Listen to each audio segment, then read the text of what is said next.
Baby, off mo yung mga wifi niyo, ah.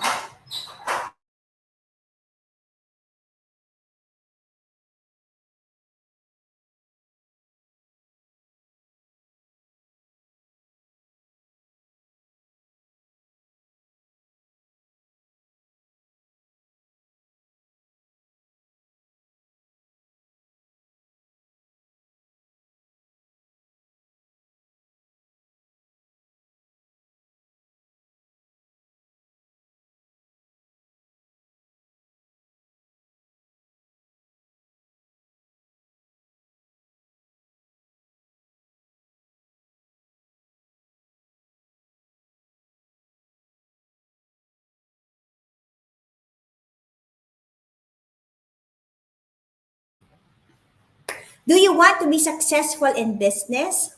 Do you want to be successful in your life? Do you want to move from employment to entrepreneurship? Do you want to know what are the simple tips and tools that you can follow so you can also find the right career for you? My name is Wandalyn-Tan Calupig. I am the first Filipina LinkedIn Live broadcaster. And today, for Working Moms Academy's interview, I am featuring Mommy N Natividad. Mommy N Natividad is a teacher who became a business owner of many businesses. And today, in my interview with her, she will share with you the tips and tools how she was able to overcome her struggles in business and in life, and that is after struggling in 20 businesses. Yes, you might be thinking, I've been struggling with my business, I never want to do it again. But I think it's important to learn from people who are actually successful themselves. So today, let us watch this recorded interview with Mommy N. She's also called Mommy N because Mommy Negosyo, she's one of the, multi-awarded business coaches in the Philippines. And her focus is, of course, helping Filipinos to be successful in their own businesses by sharing the roadmap that helped her become the successful person she is today. So please, let us watch this recorded interview with Mommy and learn from her because I know that similar with Mommy and God has the right career meant for you. And I know every person have a unique path and purpose. And let's watch Mommy N's interview.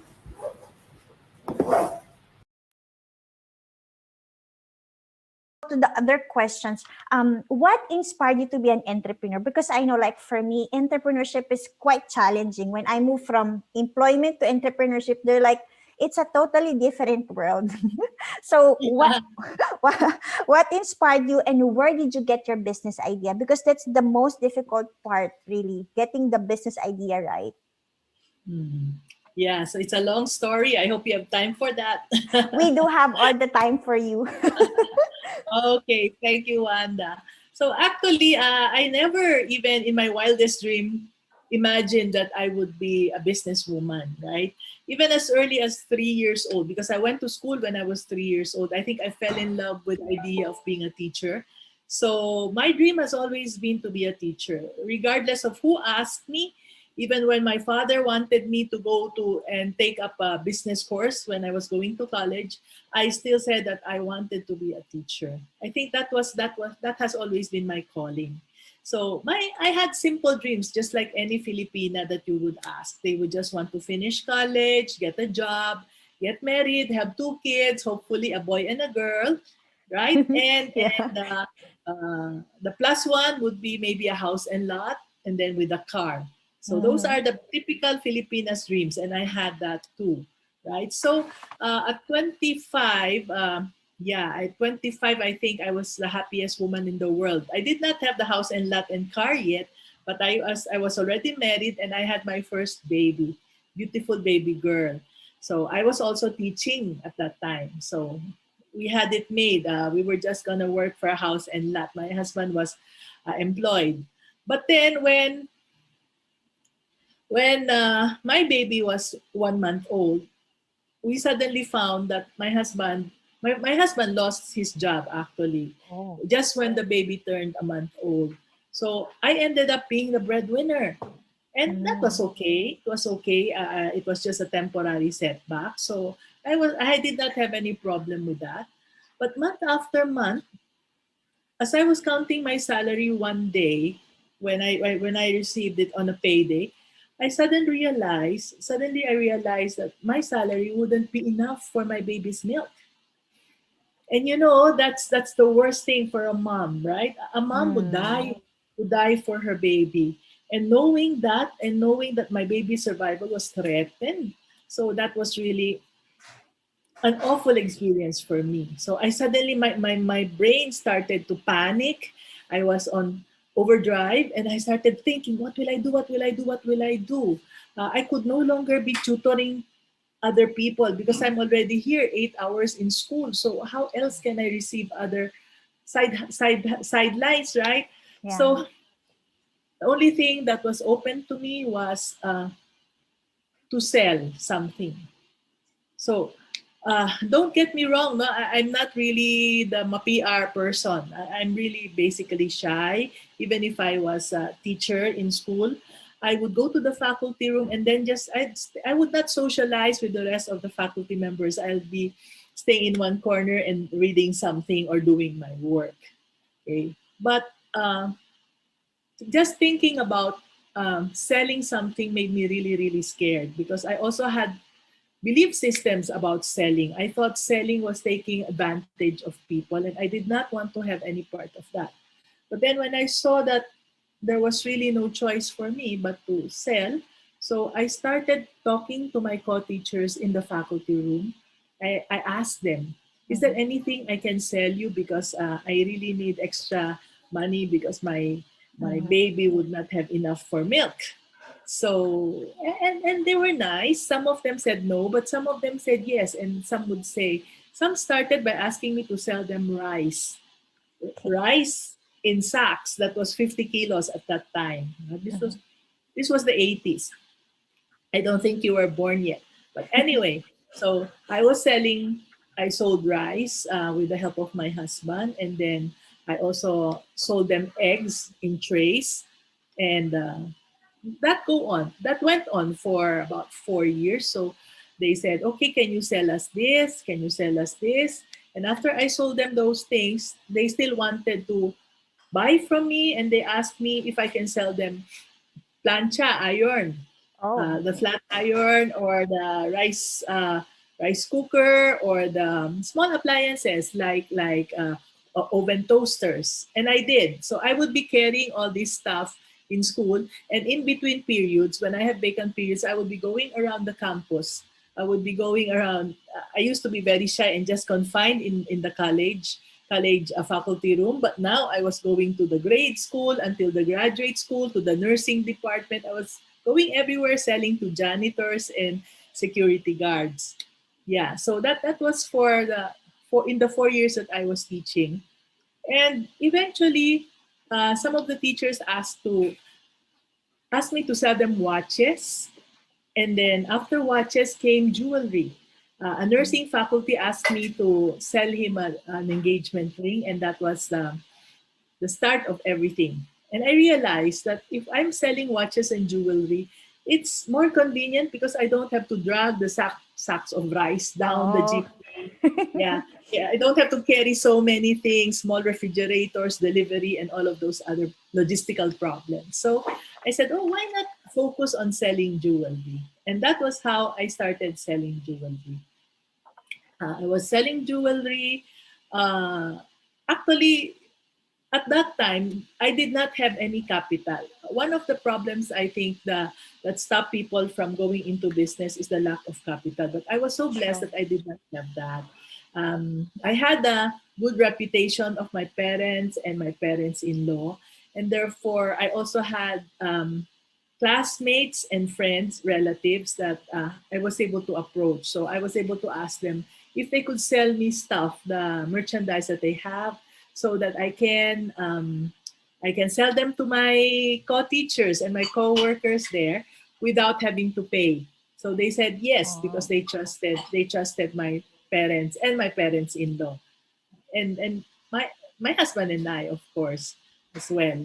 So, Wow. and therefore, when the question about where did I get the idea, I did not really have any idea on what to sell, but I asked the customers. I asked the target customers. So this is also what I teach in my courses. You don't start with an idea. You start with the customers that you want to talk to, you want to deal with, and then after you ask them, after you identify who the clients are, the customers are, then you ask them.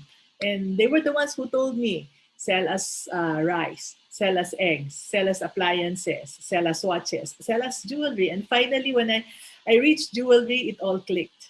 So I decided to focus on jewelry.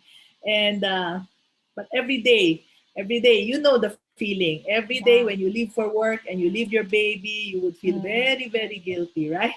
True. Right? You would do hide and seek before leaving, and then you would, when you see her cry her heart out all the way to work, you will be thinking about the face, the tears. You're thinking about your heart was also grieving as well as the baby is crying. You were also crying inside, and you were dying inside as well.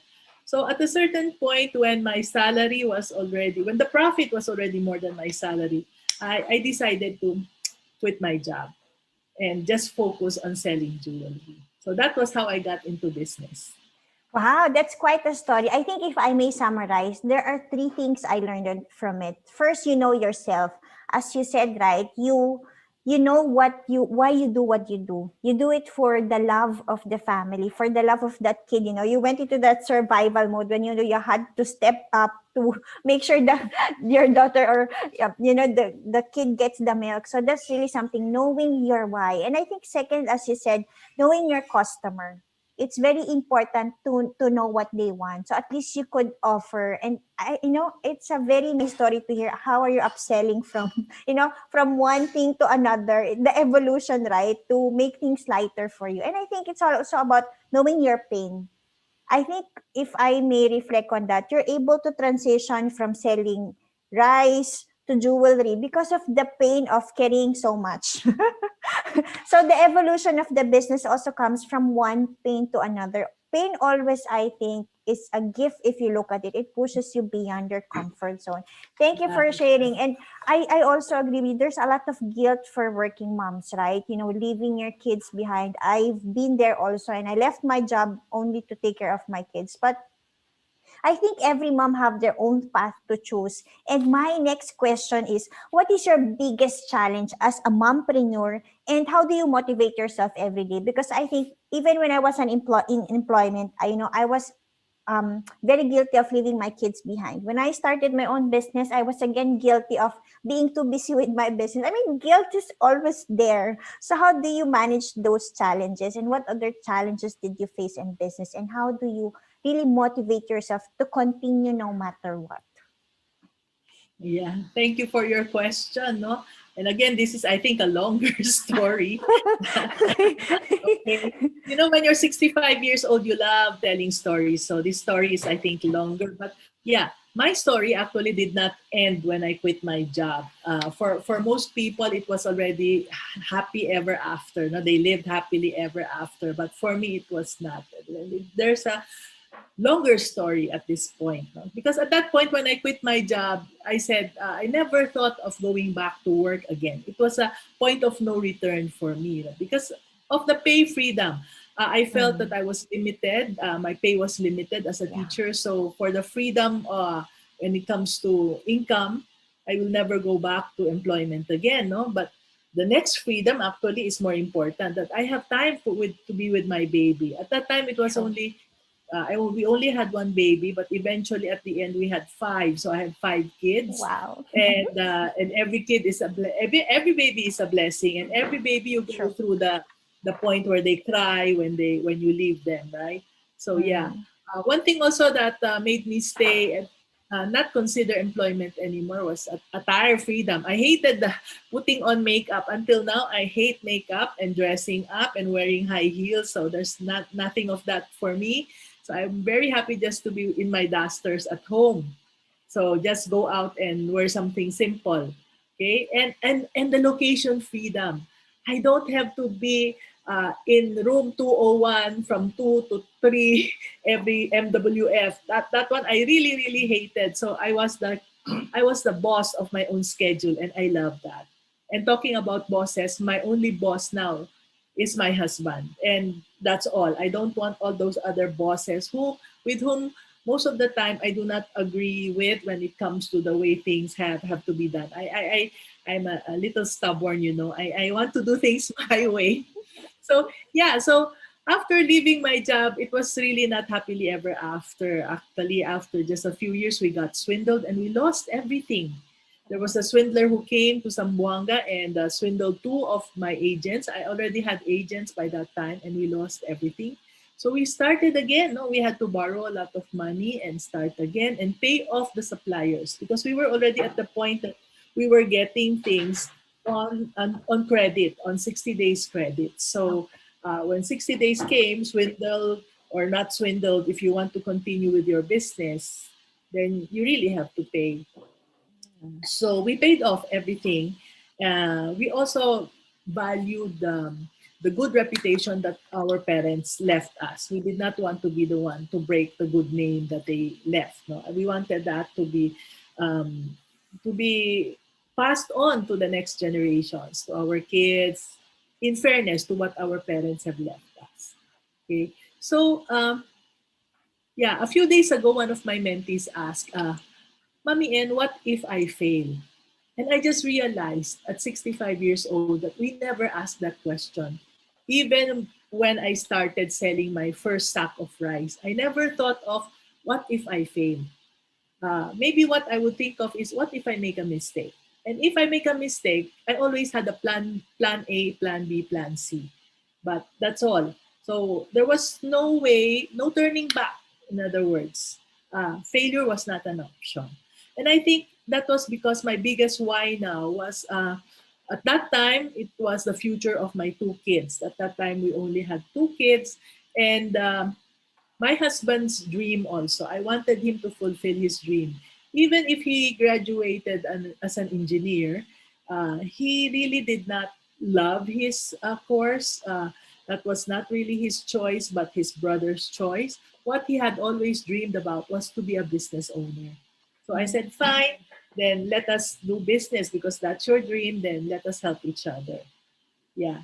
So, but then we were both not educationally prepared. No? So we committed all the mistakes in the book and maybe out of the books already. One of the mistakes there was when we kept selling and selling. My husband was very good with sales. So if sales were good, we thought business was good. Okay. But what we did not know was that the interest ate up all our profits. We to be able to sell this much, we had to have this much merchandise, much merchandise, and to buy those merchandise, even if we were given some the credit terms, we still had to pay.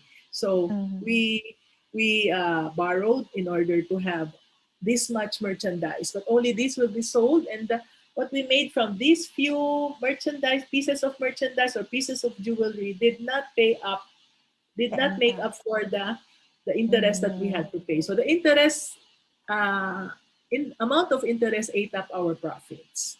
And so we saw a problem. We saw a problem. I said, "Oh, okay. So this is the problem with the jewelry business." At that time, we already had jewelry stores. So we said, "Okay, then maybe jewelry business is not a very good business. Let's look for another business." So that was our second biggest mistake. We thought that the solution to the problem with the first business is another business.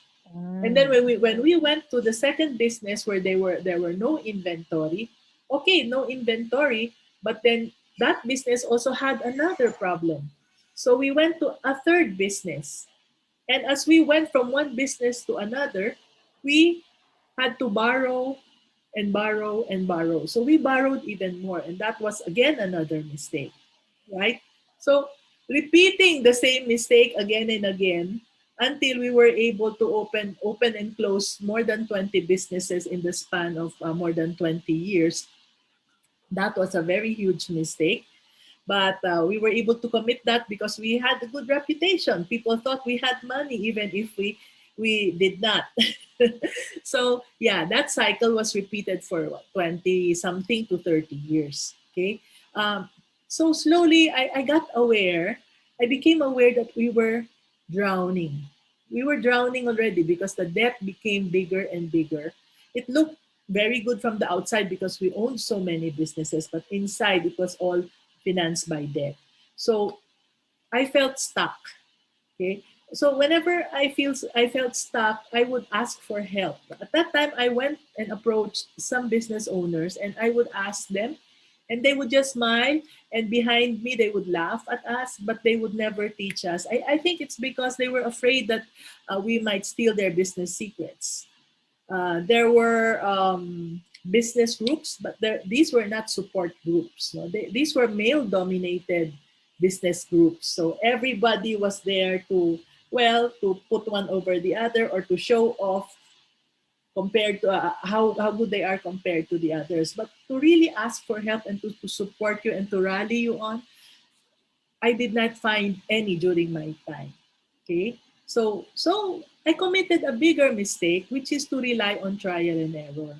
So I it was not a mistake really, but I learned from authors. I started reading books, and I called these my mentors. I read books and I applied them. I attended seminars left and right. I became what they call a seminar junkie. And whatever I learned, I applied. And I had to do it trial and error. Now, when I teach my mentees, I tell them don't do trial and error. Try to validate your ideas first. Don't jump into a business right away. Prepare for it. Come up with a minimum viable product that you are sure that you will make money. And it's only after that you are sure already, after the plan has been made, a business plan has been made, that's the time you jump into business. So I don't want people to commit the same mistakes as I do. But during that time, you learn only from hindsight, right? So all these seminar leaders, all these authors taught the right things, but what was wrong was the timing.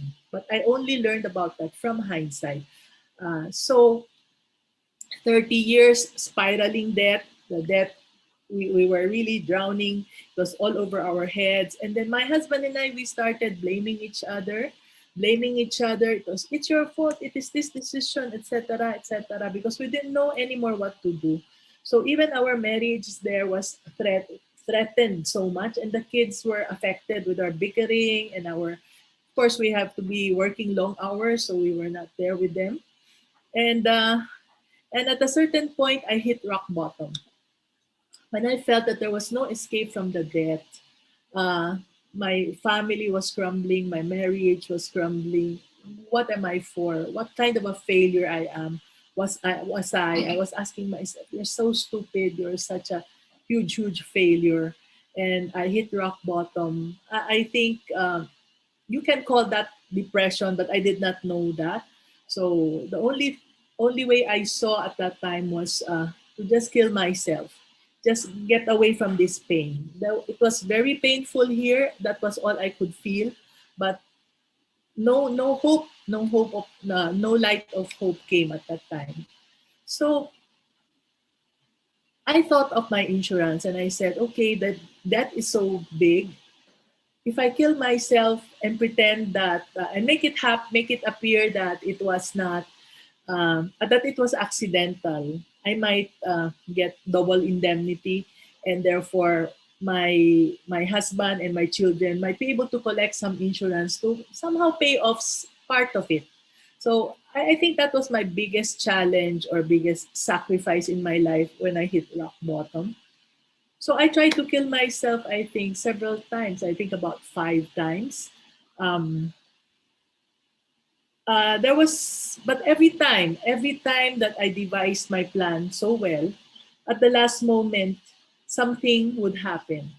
Like, for example, an example would be there was a time I wanted to kill myself by touching the electricity that's near the shower. You know, some showers have electric wires coming out of them. So I was already planned it. I put on makeup to pretend that I was not, no, I was not depressed and all. And before that, my sister-in-law came and said, ate, I almost died. I, I don't know what happened. Something sparked and I almost died. And then I said, okay, okay, okay. I'll not do it anymore. And then after a few days, I would think of another way. Like I wanted to get hit by the by the bus in the highway, and I had it all planned out. I knew at what time I would go there, and I was already well prepared. And then here comes the same sister-in-law and said, ate, you know, I almost got hit by the truck this morning, by the bus this morning. And I said, okay. Uh, Eventually, I got the message that I said, why am I so stupid, God? I want to kill myself, and yet I'm not able to do it because something is happening to my sister-in-law. And it seems like what you are telling me is if I will continue with my plan of killing myself, you're gonna get her. And I cannot live with that. So I was so angry at God because why don't you take me? I was uh, I was like a little girl that had temper tantrums. That was how I looked like with God that day. And I could now I on hindsight I could imagine that God was just looking down at me and laughing, just like how we would laugh when our kids throw temper tantrums, right? So yeah, so suddenly I something came to me that said, it's not my time. I have a mission. And then I said, fine, God, if you have a mission for me, then get me out of this because I don't know how to get out of this anymore. And suddenly I felt peace. And then I don't know how it happened. Eventually, slowly, day by day, the pain left me. And suddenly, my relationship with my husband started getting better. And my kids started behaving. So my family was restored. And slowly in the business also, both of us, our eyes were opened that, okay, this is what we should do. That is what we should not do first. Let's do this first. And it seemed like there was a roadmap to turn the business around. And in a few years, we were really able to turn the businesses around. Things got better. We were slowly paying off the smaller debts and the bigger debts eventually until finally we paid off all our debts. So the last 40 years of my life, 30 years of failure, but the last 10 years was turning the businesses around and finally enjoying success. And therefore, by that time, the kids have grown up, and we have turned over the business to them. When I turned 60, I decided to go to the US with my husband. We toured, went to Europe, and we met our friends, our classmates, and we saw how they live. And we saw that their lives are not really that fantastic as we think they should be, right? We saw a lot of blessings and opportunities of a good life here. Actually, a lot of our friends would want to come home and just come back to the Philippines, but they just can't leave their kids. So we decided to come home. And that was when I decided to write a book. I decided to, what I learned from hindsight, I decided to capture it, and I called it the Grow Your Business Pinoy Roadmap. I wrote my book. Yeah, this one. So this is my first book. I'm now working on my third book. Wow. I volunteered as a mentor with Go Negosyo and the DTI Negosyo Center. I gave talks, interviews, recorded online YouTube videos and video courses, and I did a lot of one-on-one group and business mentoring and coaching. So 40 years ago, there was no mentor. There were a lot of academicians just teaching entrepreneurship, but they don't have the real experience of handling a business. There were a lot of consultants. There were a lot of foreign materials. There was no roadmap. So there were courses, but there were specialization courses. Like somebody would teach just marketing or just accounting, Yeah. but they do not look at business holistically. Now, looking back now, I think that was my mission. This is my mission because everything now that I need just comes at the right time. So that's why I'm very happy doing what I'm doing, and this is actually why I'm doing what I'm doing now. So every day is an exciting day. Whenever I just came from a mentoring session a few hours ago, and I'm so excited for my mentees. So, so I think that's it. Did I answer your question? Thank you for sharing. That's quite very heavy, right? But Mommy Mir, Mommy, and it even validates, I was thinking in my mind, this is why really you're the first person who came to mind when I talk about business. And because, really Working Moms Academy is about helping moms who are stressed and burnout, because really there was, if you need support, there's not enough support, right, even now. But I think with the kind of online community that's available, there could be something that could be done, if somebody could have helped you long back then. But I'm very happy you're alive and you're doing what you do now, because as you said, right, we make a lot of mistakes, but the good thing about now is there are people who are like you, who are into this mission of really making a difference and helping a person move forward. And I remember you said you have mistakes of,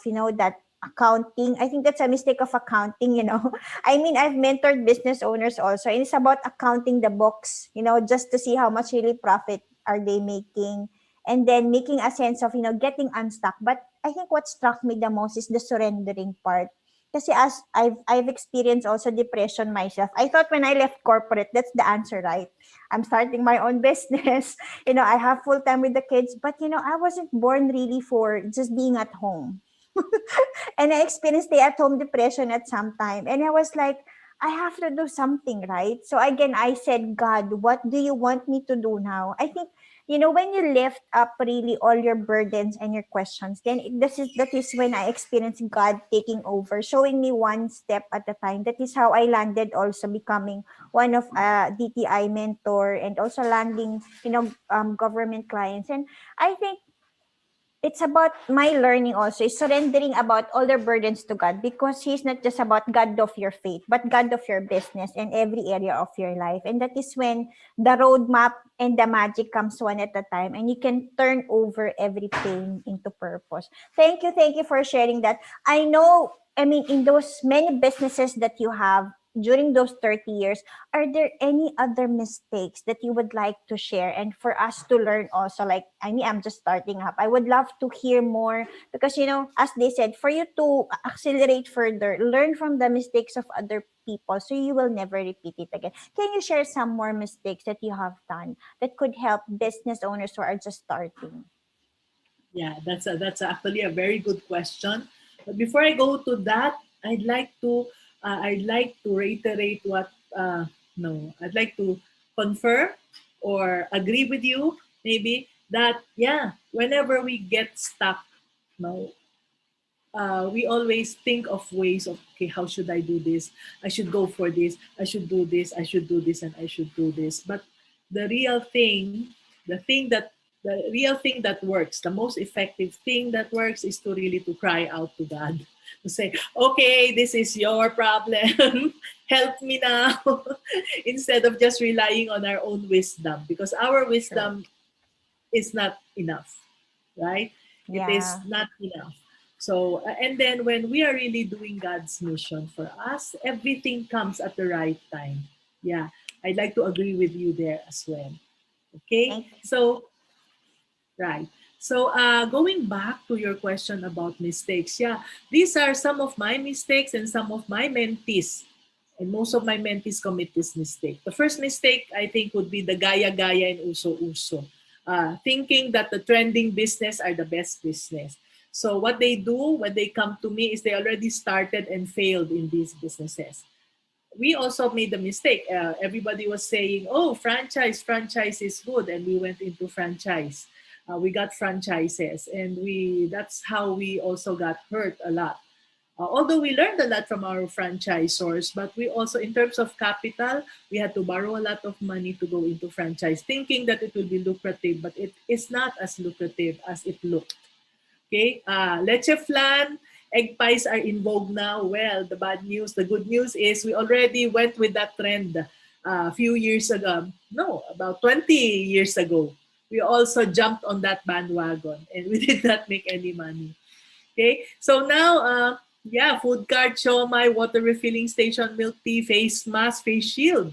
These are all the trends now, okay? But when you see the bandwagon, it's too late. How many people lost a lot of money with face mask and face shield, right? So we hear that a lot now. So you go to every corner, they're all for sale at a very, very cheap price. I think lower than cost even.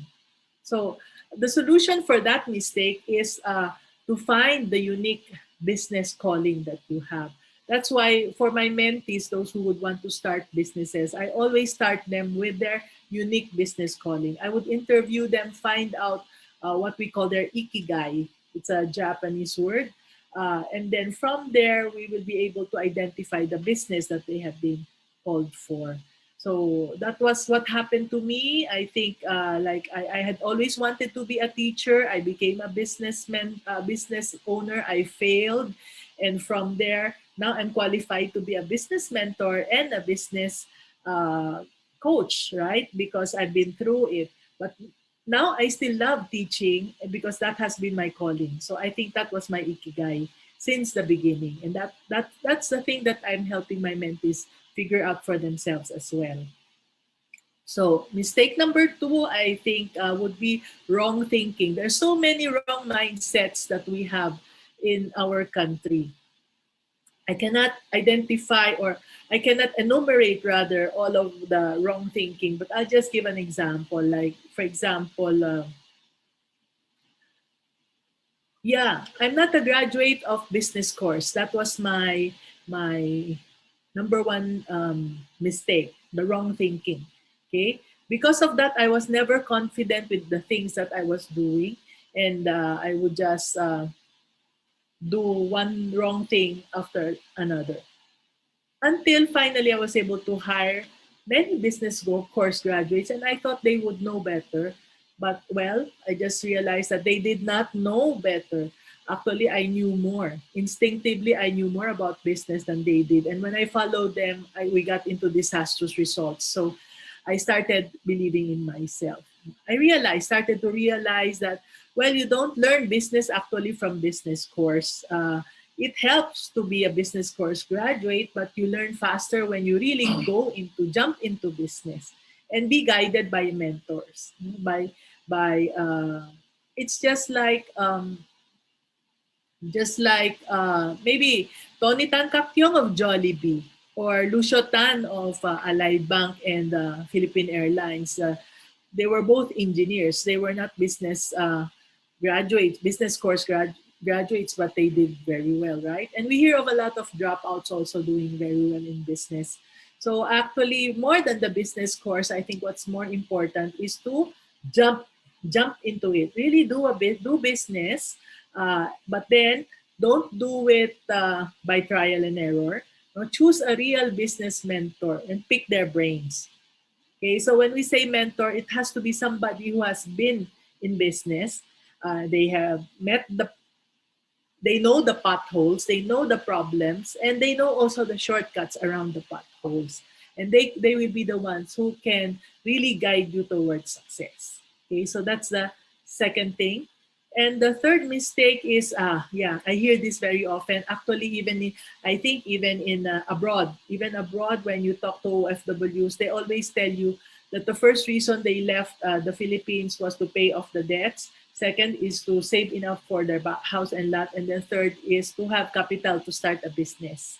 But when you ask them, what business do you want to start? They don't know. And then you ask them, how much are you trying to save up for your business? They also don't know. So they're stuck in that loop of working year after year after year after year. And before they know it, they're already retirable and they never started. Right? So that mistake is something that a lot of people believe in, and that's the number one reason why they don't start businesses even here in the Philippines. But you heard my story. I did not have any money when I started, so I was able to start because there are really non-cash capitals that are for you. Like, for example, in my case, the non-cash capital was the good reputation of my parents and my parents-in-law. right? Yeah. So actually, talking about capital, this is actually the best time to start a business because there's lots of money. Even if you don't have any money, there's a lot of money all around the world that can help you. So capital should not be a problem. If you have savings, you can start with your savings. Or you have parents or relatives with money, then you can borrow and you can just pay them interest more than what they can earn from the time deposits. And they will be willing to give it to you if you have a good track record, that is, right? And yeah, there are so many microfinance organizations now who are lending money at a very low rate. There is the SB Corp, which is owned by, which is the offices of which are found in BTI regional offices, and they are willing to lend to people who are starting businesses at a very low interest rate as well. And there are angel investors, venture capitalists later on, di ba? And of course, there are pawn shops where you can pawn some precious things that you own and get money. So there are ways.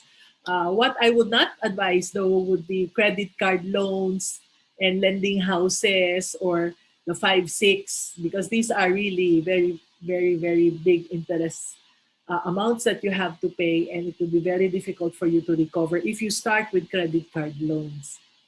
So, well, capital is not the problem. The problem, I think, is your big why, right? The hungry baby is my big why, and therefore, whenever you have a hungry baby, then you will overcome all the difficulty. Also, another capital would be probably a business idea. Okay, just this morning I was mentoring somebody from Doha, and we have this beautiful business idea of coming up with a kakanin place for the Middle Eastern, for the Filipinos in Middle East. So maybe a food cart of kakanin, that would be a good idea, wouldn't it? Right?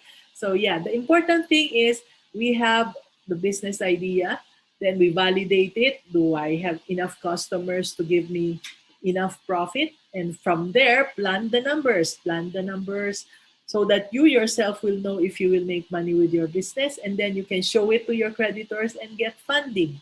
So those I think are the three mistakes. Okay, the first mistake is gaya-gaya, uso-uso. The second is the wrong mindset. And the third is I need capital to start. So those are the things that I want people to know that these are mistakes. And that will kill your business even before you start. Thank you, Mommy, and for sharing. I think, it struck me. I made those mistakes also. I mean, yung uso-uso, I mean, I started even before finding training and coaching as my calling. I tried a lot of businesses also, like because I'm an OFW, right? So, as you said, every Filipino who left the country has three goals: pay the debt, give the family a good future, start a business. So every year I'll start of thinking some business to start, but it never works and it always fails. But then also that concept of ikigai, that is something I always also teach my student in terms of there's a purpose-driven career, I think, for every person, be it in employment or entrepreneurship. And there's always a unique career that's meant for the unique you.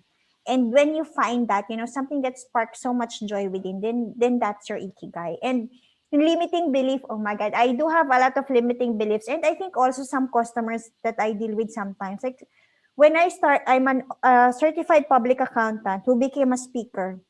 So when I came home to the Philippines, approaching, some companies that I am a speaker and trainer, they were like, but you're an accountant. so, so what makes you credible to do that? But then also the good thing about what I found good with government, like Department of Trade and Industry and Bangko Sentral ng Pilipinas, they have this mock presentation. So you have the chance to present something and then they will decide who to get. So because I had the chance to present myself, not being seen as a certified public accountant, audit manager, so they always able to see me live as a speaker. So I was able to win those clients. So I think that there's a lot of limiting beliefs that you have to break through from yourself and from the community itself. And as you said, Mommy, and I like that, yung capital talaga, a lot of people think about starting with capital is the main reason. I don't think it is, because like you, my mom started a cafeteria business at home because my dad died. It was really, again, the reason of she has to feed 3 girls alone. So she has to start from something. So I think sometimes you think of what is your as you said, non-cash capital. Is it a reputation of the parents-in-law and parents as you have? Is it my mom's, love for cooking and the need to feed the children? Is it something that, sparked so much joy within, like how I did it and how I found it? And I just want to reiterate that, nothing can stop you if you want to do something. And I hope Mommy N and I have imparted something today that can help you spark that, what will I give birth? I think one question I always ask Mommy N also, what does God want to give birth through you? And it can Right. come from the pain. Like, for example, I know you're right. You had the pain of, you had so much failure in business. That's why you want to be a business mentor. That's why God want to give birth through you, this dream of helping other business owners before you. Ako, I had this dream of, I've been into so much up and down in my career, which nobody thought there was, because I was so successful. In the face of society's checklist, I was hitting all of it. But I was, suffering inside. So I really want to have that community and training where people can just be themselves and who they are and go for what really they want in life. So thank you for sharing. I think, I also know we mothers have a lot of roles that we have to play. Nobody can be a wife or a mother to your children. You cannot outsource that. And now when you put on top of that becoming a business owner, it puts a lot of, more things that you have to do. How do you really manage time? it's one it's one of the things that, is a puzzle to those moms, because they're even afraid to start, just for the thing of how can I even do it when motherhood has so much responsibility on my plate already. Is it really doable, and how did you do it? Oh, yeah, very good question. Yeah. Again, this just earlier, I had a mom also ask me that question. Um, One thing I love about business, being a businesswoman, is that the freedom. Okay, I would bring when my kids were, you see, after a few days after giving birth, I would already be in the store because I cannot leave my store closed for many, many days. So I would bring my kids to my office or to my store, and they would play there. They would play around there, lie on the floor, and even it was dirty, I did not care very much because um, I did not want to keep my kids so sanitized that they would get sick easily. And thank God they're very strong. They are healthy. So yeah. So what would happen is they will just be there. I have my employees, I have my clerks doing things, I have my sales ladies doing their job. But then when my baby cries and I'm taking care of the baby, but I cannot attend to my baby, one of them would just pick up the baby and take care of them. They would act as yayas also. They're very nice. And until now that my kids are older and the employees are still there, and now the employees are now their subordinates, they still have that bond between them. The loyalty is very strong. So yeah, I think I'm just lucky that I had nice kids, good kids, and of course during my time, helpers were a lot easier to hire than now. Now it's difficult, especially in your situation. If you're abroad, it would be very, very difficult. Yeah, although my mother and my sister were always there for me whenever I needed a babysitter, we could leave the kids with them. But it was generally, I can say 90% or 99% of the time, I relied on strangers. Strangers, by strangers, it means my employees, whom I did not know when they applied. They were not recommended by anyone. I don't usually hire recommendees. So they just applied, we do a little background check, and then once we're there, we develop this friendship that's very, very deep, and I can trust them with my kids. So yeah, um, looking back, it would have been better if there was a support group, right? But there was no support group for moms then. So now you're so blessed that you have so many support groups, and Facebook is a very strong place where we can have support groups. We can have Facebook chats every day. That's why all my courses now, they have, I make sure that there are strong support groups. So that is how I manage time. I just brought my kids along. If I go to this place, I go to collect from creditors. No, I collect. I go and pay, rather pay my suppliers. When I go and do my purchasing, I would bring them all along. And when I go to the bank, I bring them all along. So that's what I did. And somehow it worked for me. Thank you for sharing that. I think you can always juggle motherhood, right? And I know your children have learned so much experience from that. I remember when I was just starting this training and coaching, and I will bring my kids with me for meetings. So sometimes I will just say, I'll make sure I'll just bring some colors and some Yeah. paper, and then I'll sit on one table, and then my client will be on the next one. Yeah. So I'll just say, be quiet, mommy. We'll just have a meeting, and then after this, we can do whatever we want. And I think they've Yes, that managed to, always works. yeah, that always works, and they fully understand it. So I always tell them, mommy's doing this for you, also. So they understand it. And I remember when I started training and coaching, it was volunteering first. And I Mm. even bring my kids to volunteering activity. And I think that is also how they grow because they understand the value of giving back. So I think for moms who are scared of bringing their kids out and exposing them to the real world, I think I want to encourage them. Actually, really, the kids learn beyond the school. And if you bring them with you, I think that's the best way for them to learn. Thank you, Mommy Ann, for sharing that. I think a few questions also. I want, what are the 5 tips that you can give to those entrepreneurs? You know, how can they really be successful? We spoke about failures and mistakes. What are the 5 or 3 tips that you can share that for them to really be successful as a mom, as a mompreneur? Yeah. So it's thank you for that question, right? You made me reflect. If I were to live my life all over again, what would I do? And that could be my what I would like to give as advice. Okay, so or if I were born today, because things are different now, right? So maybe these are the things that I would do differently if I were born today. So 5, no? Okay, so number one is I'll be okay with being an imperfect mom and not beat myself up with a lot of guilt. A lot of moms that I meet now, even me before as a mom, I always, until now, I still experience a lot of guilt because I know that I have been remiss in some of the things that I should have done. Okay. But then when that happens, I'll just tell myself, there will never be a perfect mom because the world is imperfect. Okay, no matter how hard I try, and I really tried, uh, I still made mistakes, and I will still continue to make mistakes till the day I die as a mom. Okay, so I need to remind me, and I hope the moms out there also will start to remind them that as long as we know that we did the best we can under the circumstances that we were in the limited knowledge that we had, then let's be okay with our mistakes.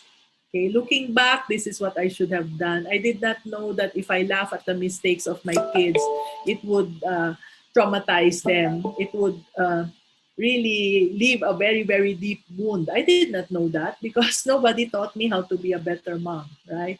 But now looking back, well, my kids turned out well, so I think somehow I did a good job.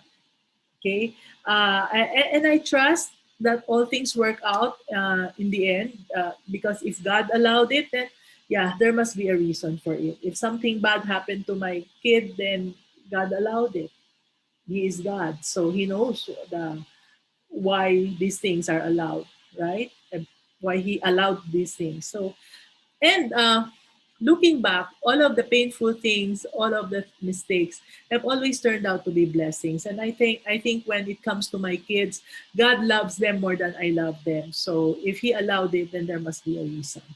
So that's it. Don't be too harsh or hard on yourself as a mom. Okay.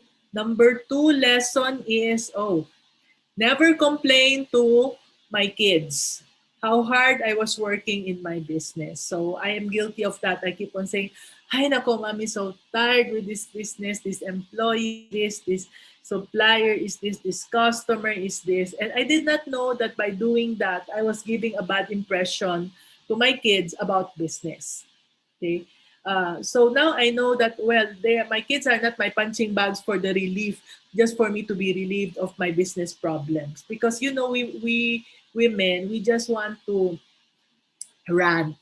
We just want to rant because when we rant, the stress gets out of our system. But what we do not know is how all our ranting is affecting the people around us. Okay. So eventually, at a certain point in my life, I saw how they have been affected because I would hear my kids say that, "Ay, nako, I will never be a businesswoman." And then I said, oops, oops, oops, I did the wrong thing. So since then, whenever I would complain, I'd always make bawi. I'd always say, okay, yeah, even if I hate this, life of being a businesswoman. On the other hand, I still want to be a businesswoman. You see, these are the good points. And I would enumerate the good points to them. So, which is good because eventually 4 out of 5 kids are willing to be in business. It's the only one, I think, who is, no, I'd rather be in corporate and just get the fixed salary that I'm enjoying and not have all of these problems. Yeah. Somehow I think my ranting has influenced her, has affected her rather. Okay, so that's the second tip. Don't complain to the kids about the difficulties. Instead, tell them about the good points of being in business if you want them to be business owners themselves later on.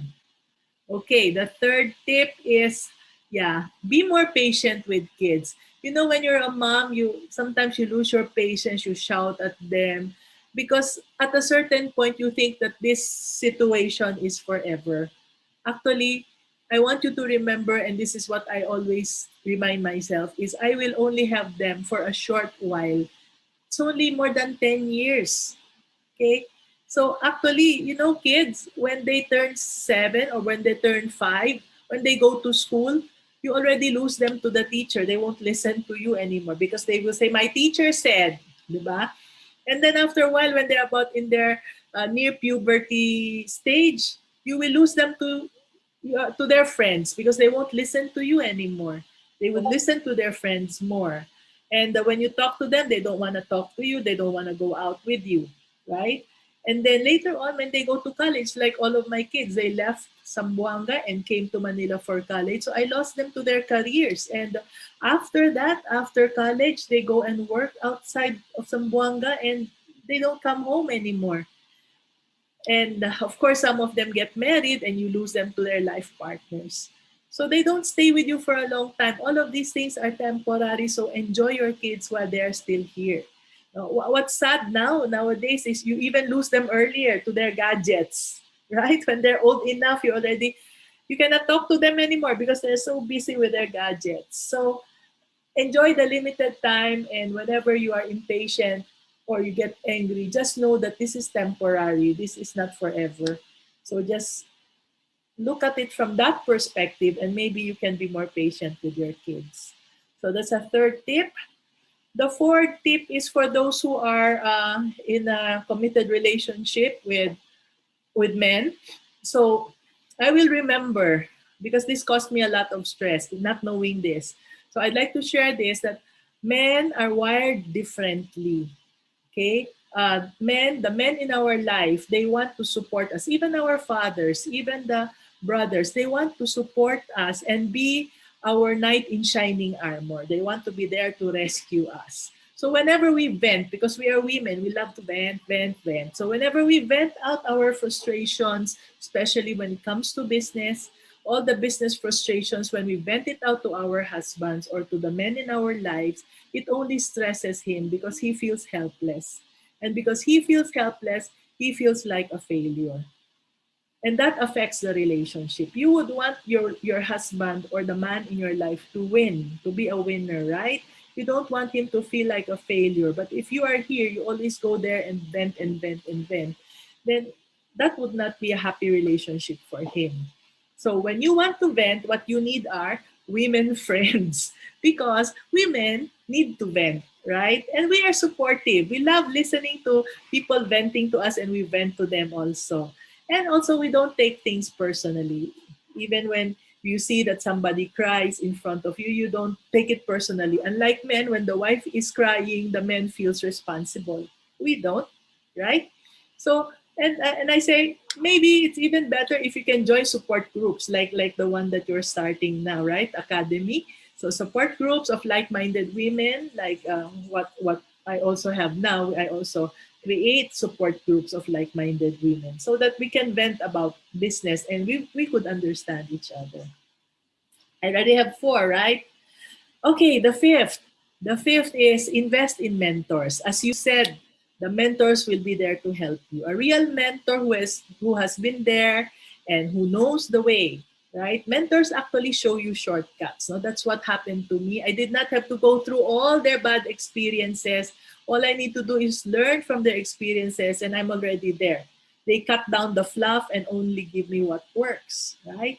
So I look at my mentors as tour guides that instead of going to a place, wandering aimlessly and wasting time, I get to see the important sights, sounds, and even taste the best food without trying all the food that is even dangerous to your body, right? Because the tour guide will keep you safe and just let you taste the best. Yeah. So even now at 65, I have many mentors. I have now what, five mentors simultaneously. I have one in course design, in digital marketing, in coaching, personal development, and even in spirituality. I think that's where we met each other, ni Wanda. No? So, in health, I forgot health pa pala, no? So, yeah. So, those are the 5 points na tips that I could give. I hope it's helpful, Wanda. What do you think? That's very helpful. Ako, if I will just summarize, I think it's about acceptance. Acceptance that you are imperfectly perfect as you are. Alam ko, I mean, a lot of mothers are always on those guilt mode, right? Until you realize that, and you recognize there's really no perfect version of me, but only the imperfect one as you go through life. And I think every person needs to understand that, you always do your best at a certain time.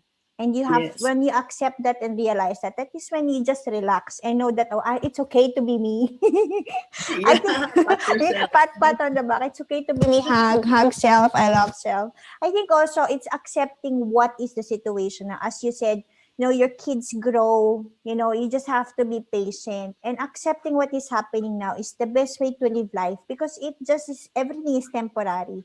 As you said, I lost my kids the moment they went to school. They start just saying, my teacher said. And even now, you lose them to the gadgets and they are like, I think you forgot mommy today. So it's always, it's always a balance and it's just accepting what is happening now without judgment, whether it's right or wrong. It's just the Right. best way to enjoy life. I also, like you said, accept that men are different. That is how I think I've saved and managed my relationship. I know you're married for how many? I've been married for 11 years. But I think when I started to understand that women really, our stress, our way to give us stress is to talk it out. Because they said women have about 2 to 10,000 words a day. Right. Imagine. And Mami Mina, what I also learned, men pala only have 500 to 2,000 words a day.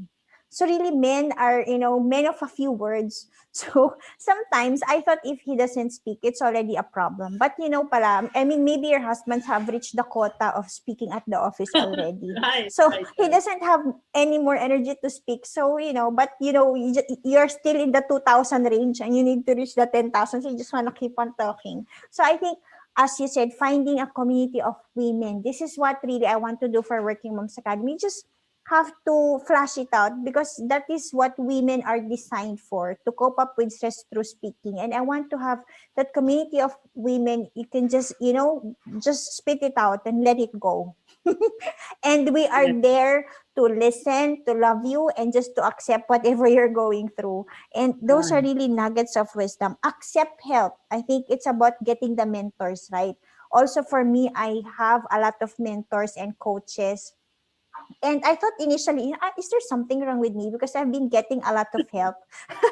But I realized I was able to do one thing after another. That, I mean, Yeah. nobody can say, bakit mo nagawa? I mean, how quick was that? And I was like, it wasn't really me. It was really the gift of my mentors guiding me to achieve Right. whatever I have now. And yeah, and I know, Mommy, and I would love to have you for the Working Moms Academy. I look forward to a collaboration in quarter 1 because I know you'll be the best mommy and mentor for our business side. But for now, while we're still cooking that, I know you have a lot of store, a lot of ways to help women. Can you please tell us how can other moms start reaching out and start learning from you? Oh, I'm a netizen. I'm one of the oldest netizens, I think. So most of the time, I'm just in front, especially now in the pandemic. I'm just in front of the computer. I actually have two laptops here. So Wow. yeah. So, and of course the other gadgets like the cell phone and the other stuff. Okay, so just connect with me through Facebook. I'd like to make it simple. Just look for me, Mami Negosyo, in Facebook, and you will find me. Add me as a friend and connect with me on FB Messenger, so that I can invite you to my mga the right Facebook groups. I have some Facebook groups for different groups. So I'd like to get to know you better so I can connect you with my different Facebook groups. And I have communities there wherein you have like-minded people that can support you and that whom you can support as well. Okay, so in the Facebook groups, you'll get access to worksheets, roadmaps, and even some ebooks that I have. So you might be interested in those. So just connect with me, and that's Facebook. Of course, facebook.com, Mami Negosyo. That's Mami Negosyo. Just like that. Thank Easy you, to remember. Mommy, and thank you. Remember that Facebook, Mommy Negosyo, I guarantee you that you will learn. I mean, today I learned so much talaga. I mean, I cannot explain how much wisdom I gained from this interview. Thank you so much. I hope for those people, reach out to Mommy and Facebook/Mommy Negosyo, and you will surely learn a lot from her. Mommy, and I wish you a Merry Christmas. Thank you very much for your time. It was really something, and I really want to honor and thank you for this interview. My pleasure, Wanda, and thank you very much. And I hope you will invite me again next time so that we Yes, can share yes. more things with your community. And of course, I'm looking forward to be part of your community as well. I'm very excited about that. Thank you again. And for those who are watching this, thank you so much for your time. We hope you learned a lot today. We hope you shared it for those moms who need to hear the message. And I hope we have inspired and give you some wisdom today. With that, we'd like to thank you and close this. Thank you everyone for watching. Bye. Thank you again, Mommy Ann. Thank you. Thank you very much for joining us live. And if you're watching this on replay, I hope you did learn a lot from Mommy and Mommy Myrna Tam Natividad. But she is also known as Mommy Negosyo on Facebook. Mommy N shared a lot about business, about life. How can you be successful in both? And I think what struck me the most and what is my key takeaway from here is that you just embrace your life as a mother, accept where you are now, and continue accepting and be patient with your children. Also accepting the differences that you have with your partner, and continue asking the right questions to your target customers. Continue asking God for help, because as mommy and failed in over 20 businesses, but she was able to successfully reap those benefits in her latter years. And learning from successful people, from coaches, is one of the best ways really for you to grow personally and professionally. Again, my name is Wandalyn-Tan Calupig. I am the number one most influential Filipina on LinkedIn. Also, the best career coach, bronze awardee by Coach Awards. I believe there's a right career that's meant for you. If you want to find more joy and meaning in life, connect with me and let's discover together how I can best support and help you. Thank you and God bless you. Have a great weekend. Bye.